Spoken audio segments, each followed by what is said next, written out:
ഒരുക്കി മാളൂര് വരവേൽക്കാനായി. ഉടവാളിൻ തുമ്പത്ത് ഉടമുല്ലപ്പൂ വിരിയുന്നേ, ഉടവാളിൻ തുമ്പത്ത് ഉടമുല്ലപ്പൂ വിരിയുന്നേ.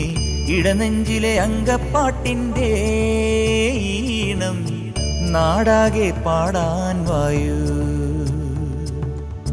നാടാകെ പാടാൻ വായു, നാടാകെ പാടാൻ വായു. മലയാള ടെലിവിഷൻ രംഗത്ത് ഒരുപാട് കുടുംബ പ്രേക്ഷകരുടെ കണ്ണിലുണ്ണിയായ സുചിത്ര നായരാണ് ഇന്ന് നമ്മുടെ അതിഥി. വെൽക്കം സുചിത്ര ടു പറയാം നേടാം.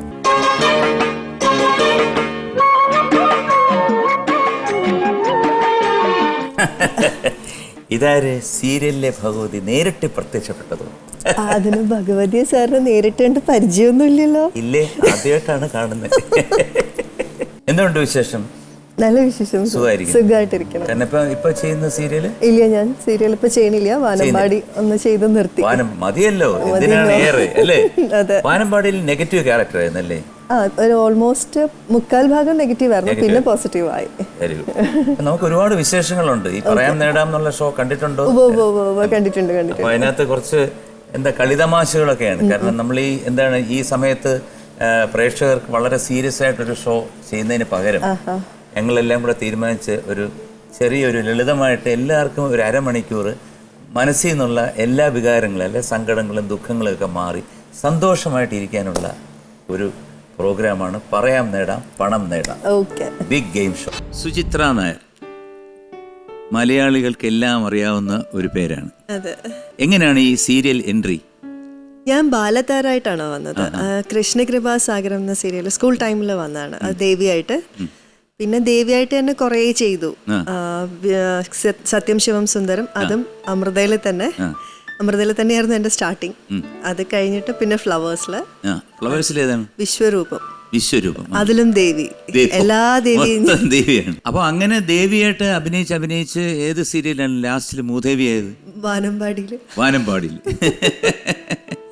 അതെന്താ അങ്ങനെ പെട്ടെന്ന് ദേവിയായിട്ട് ആദ്യം തൊട്ട് ദേവിയായിട്ട് വന്നിട്ട് അവസാനം അങ്ങനെ ഒരു ക്യാരക്ടർ സെലക്ട്? അല്ല, എനിക്ക് ഫസ്റ്റ് തൊട്ട് ദേവി കഥാപാത്രങ്ങളായിരുന്നു. പിന്നെ ത്രൂ ഔട്ട് അത് തന്നെ കിട്ടിക്കൊണ്ടിരുന്നു. കയ്യിലൊരു ശൂലവും പിന്നെ കയ്യിലെ അനുഗ്രഹവും എല്ലാ ദേവിയായി. ഞാൻ പാർവതി, സരസ്വതി, ആദി പരാശക്തി, ഭദ്രകാളി, ദുർഗ, എല്ലാ ദേവിയായിട്ടും ചെയ്ത് വന്നപ്പോഴാണ് എനിക്ക് ഇങ്ങനെ ഒരു ഇത് വന്നത്.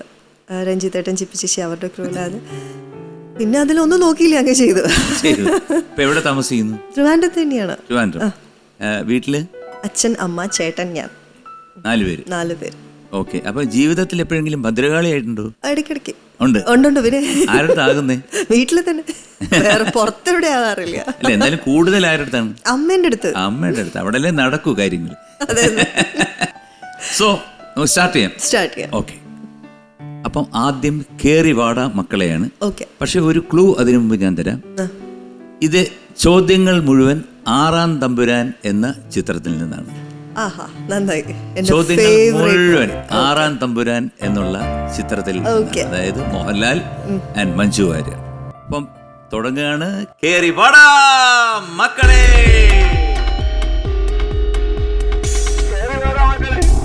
കേറി വാടാ മക്കളയിൽ ആദ്യത്തെ ചോദ്യം ഇതാ, ശ്രദ്ധിക്കും. ആറാം തമ്പുരാൻ എന്ന സിനിമ ഏത് നടനെ കാണിച്ചുകൊണ്ടാണ് തുടങ്ങുന്നത്? A Narendraprasad, B Jagannatha Varma, C Bheeman Raghu. 20 seconds. Bheeman Raghu. തീർച്ചയാണ്. ഇത് എത്ര പ്രാവശ്യം കണ്ടു? ഒത്തിരി. സി ഭീമൻ രഘുവാണ് പറഞ്ഞിരിക്കുന്നത്. ഭീമൻ രഘുവിനെ പൂട്ടാൻ കുറച്ച് പ്രയാസമാണ്. ജഗന്നാഥ വർമ്മയും ബാക്കിയുള്ളവരെ എല്ലാരും പൂട്ടാൻ പറ്റും. ഭീമൻ രഘുവിനെ പൂട്ടാൻ ഇത്തിരി പ്രയാസമാണ്. എന്തായാലും ഞാൻ കഷ്ടപ്പെട്ട് പൂട്ടി. ഓക്കെ. പിന്നെ ഇപ്പം പുതിയ പ്രോജക്റ്റുകളൊക്കെ എന്താണ്?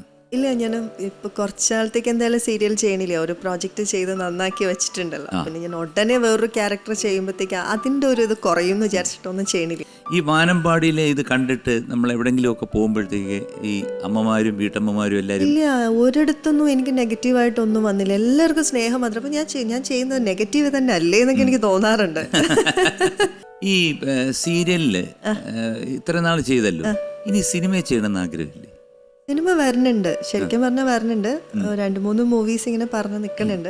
നല്ലത് നോക്കി ചെയ്യാമെന്ന് വെച്ചാൽ തുടക്കം നല്ല സ്റ്റാർട്ടിങ് നല്ലതായിട്ട് കയറണം എന്ന് പറഞ്ഞിട്ട് ഇങ്ങനെ നിൽക്കുകയാണ്. അത് വലിയ സംഭവമാണ്. കാരണം നമ്മൾ ഒരു ക്യാരക്ടർ ആദ്യം ഒരു സിനിമയിൽ ചെയ്ത് കഴിഞ്ഞാൽ അത് കയറി ഹിറ്റായി കഴിഞ്ഞാൽ ജീവിത അവസാനം വരെ സിനിമയിൽ ആ ടൈപ്പ് ഓഫ് ക്യാരക്ടർ കിട്ടത്തുള്ളൂ. അതാണ്. ഞാൻ ഇതിനിടയിൽ ഒരു സിനിമ ചെയ്ത് ദൈവാധീനം ഇറങ്ങില്ല. അതായത് സത്യാന്വേഷണ കഥ എന്ന് പറഞ്ഞാൽ അതിനകത്ത് ഒരു സ്വാമിയുടെ വേഷമാണ് ഞാൻ ചെയ്തത്. അപ്പോൾ ആ സ്വാമിയുടെ വേഷം ചെയ്ത് അത് ഒരുവിധം നന്നായിട്ട് വന്നിട്ടുണ്ടെന്നാണ് എൻ്റെ വിശ്വാസം. ആദ്യം അത് ഒരു ദിവസത്തെ ഒരു ഇതിന് വേണ്ടിയിട്ടായിരുന്നു എന്നെ വിളിച്ചത്. കുക്കുവാണ് അതിൻ്റെ ഡയറക്ടർ, സുബിൻ എന്ന് പറഞ്ഞിട്ട്. കുക്കു എന്നാണ് ഞാൻ വിളിക്കുന്നത്, സന്തോഷ് ശിവൻ്റെ ബ്രദർ. അപ്പോൾ അത് ഒരു ദിവസം വിളിച്ച് ഞാൻ നന്നായിട്ട് ചെയ്യുന്നുണ്ട്. നമ്മുടെ രാമകൃഷ്ണനാണ് ഡയലോഗ്സും സ്ക്രിപ്റ്റും ഒക്കെ, അനിൽ മാത്യു ആണ് അതിൻ്റെ പ്രൊഡ്യൂസർ. അപ്പോൾ അവർ വിളിച്ചിട്ട് ഒരു ദിവസത്തേക്ക് വിളിച്ചിട്ട് ഞാൻ ശംഖുമുഖത്തൊരു സ്ഥലത്തായിരുന്നു ഷൂട്ടിങ്. അത് കഴിഞ്ഞപ്പോഴത്തേക്ക് ഇവരെല്ലാം കൂടെ പറഞ്ഞു നമുക്ക് MG വെച്ചിട്ട് ഒരു ദിവസം കൂടെ വെച്ചാലൊന്ന്. അങ്ങനെ വെച്ച് ആ പടത്തിൻ്റെ ആദ്യം തൊട്ട് അവസാനം വരെ ക്ലൈമാക്സ് സോങ്ങിനകത്താണ്. അത് ശരിക്കും സംഗീതം ചെയ്യാനാണ് ഞാൻ പോയത്. അതിനകത്ത് അനന്തപത്മനാഭനെ കുറിച്ചൊരു പാട്ടൊക്കെ ഉണ്ട്, നമ്മുടെ പത്മനാഭസ്വാമിയെ കുറിച്ച്. അത് കാവാലൻ നാരായണപ്പണിക്കർ സാർ അവസാനം എഴുതിയ ഒരു ഗാനമാണ്.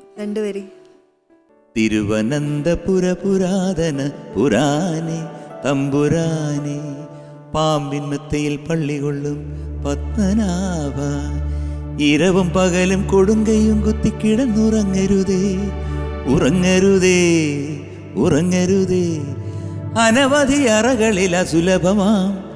ഒരുപാട് അറകളിൽ ഒരുപാട് രത്നങ്ങളുണ്ട്, അതുകൊണ്ട് ഉറങ്ങരുതേ എന്ന് പറഞ്ഞിട്ട് അങ്ങനെ അവസാനം അദ്ദേഹം ഇങ്ങനെ എഴുതിക്കൊണ്ടേ പോയി. ഞാനിങ്ങനെ ട്യൂൺ ചെയ്യുന്നു, അദ്ദേഹം എഴുതിക്കൊണ്ട് പോകണം.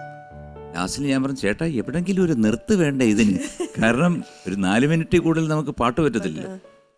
അവസാനം അദ്ദേഹം എഴുതിയ ഒരു വരി അത് നമ്മളെ ഞെട്ടിച്ചു കളഞ്ഞു. അതായത് ഏതു കാര്യവും നേടണമെങ്കിൽ അനന്തൻ്റെ പുരിയിൽ വരേണം. അതായത് നമുക്ക് ഏത് കാര്യം നേടണമെങ്കിൽ സെക്രട്ടേറിയറ്റ് ഉണ്ടല്ലോ, അതുപോലെ തന്നെ നിരവധി സ്ഥാപനങ്ങൾ ഇവിടെ ഉണ്ടല്ലോ. അപ്പോൾ ഏത് കാര്യവും നേടണമെങ്കിൽ അനന്തൻ്റെ പുരിയിൽ വരേണം എന്ന് പറഞ്ഞ ഡബിൾ മീനിങ്ങിലാണ്. അതായത് എല്ലാ കാര്യവും നേടണമെങ്കിൽ ഇവിടെ വരണം, പത്മനാഭന്റെ സാന്നിധ്യം ഉണ്ടെങ്കിലേ എല്ലാം നേടത്തുള്ളൂ. പക്ഷെ അതിവിടെ തെളിയിച്ചു. ഒരു ചുഴലിക്കാറ്റ് വരുമെന്ന് പറഞ്ഞിട്ട് നമ്മളെ പേടിപ്പിച്ചില്ലേ, പത്മനാഭൻ സമ്മതിക്കൂ? ഒരിക്കലുമില്ല. സി ഭീമൻ രഘുവാണ് ഉത്തരം നൽകിയിരിക്കുന്നത്, നമ്മൾ എടുത്തിട്ട് പൂട്ടിയിരിക്കുന്നത്. ഭീമൻ രഘു ഉത്തരം ശരിയാണ്. കൺഗ്രാറ്റുലേഷൻസ്. 1000 രൂപ സമ്മാനമായി താങ്കളുടെ അക്കൗണ്ടിൽ എത്തിക്കഴിഞ്ഞു. അതാണല്ലോ അതിന്റെ ഒരു ഇത്. ശരിയല്ലേ ഇത്? കേറിവാടാ മക്കളയിൽ ഇതാ രണ്ടാമത്തെ ചോദ്യം, ശ്രദ്ധിക്കും. അക്കരക്കാവിലെ ഉത്സവം മുടങ്ങിയിട്ട് എത്ര നാളായി? A 18, B 15, C 16. കറക്കി കുത്തട്ടെ. 16, 15, 18, 16. 16 അല്ലല്ലോ, 16. സി 16. 16 ഞാൻ എടുത്തിട്ട് പൂട്ടിയിരിക്കുകയാണ്. എന്തൊക്കെയാണ് ഹോബീസ്? ആക്ച്വലി ഞാൻ മോഹിനിയാട്ടം ഡാൻസറാണ്. ഡോക്ടർ നീന പ്രസാദിന്റെ സ്റ്റുഡൻ്റ് ആണ്. 12 വർഷമായിട്ട് നീന ടീച്ചറിൻ്റെ അടുത്ത് പഠിക്കുന്നുണ്ട്. ഇപ്പോൾ ഹോബി ഡാൻസ്, ഹോബി അല്ല, ഒരു പാഷൻ എന്താ പറയണ്ടേ, ഡാൻസാണ്. പിന്നെ ഉറക്കം, കുക്കിംഗ്, നന്നായിട്ട് കുക്ക് ചെയ്യും. എന്തൊക്കെ? എല്ലാ നോൺ വെജസും എല്ലാം ഉണ്ടാക്കും. നന്നായിട്ട് കുക്ക് ചെയ്യും. അത് എങ്ങനെയാണ് ഞങ്ങൾക്ക് മനസ്സിലാക്കാൻ പറ്റുന്നത് കുക്ക് ചെയ്യുന്നത് നല്ലതാണെന്ന്? കുക്ക് ചെയ്യുന്ന കഴിച്ചവരൊക്കെ പറഞ്ഞിട്ടുണ്ട് കൊള്ളാം. സോ സി 16 എന്നാണ് ഉത്തരം നൽകിയിരിക്കുന്നത്. ഞാൻ എടുത്തിട്ട് പൂട്ടുകയും ചെയ്തു. ഞാൻ തുറന്നു നോക്കിയപ്പോൾ അത് ശരിയാണ്. കൺഗ്രാറ്റുലേഷൻസ് അഗൈൻ, യു 1000 rupees അക്കൗണ്ടിൽ എത്തിക്കഴിഞ്ഞു. അതാണല്ലോ അതിന്റെ ഒരു പോരട്ടെ. ഇത്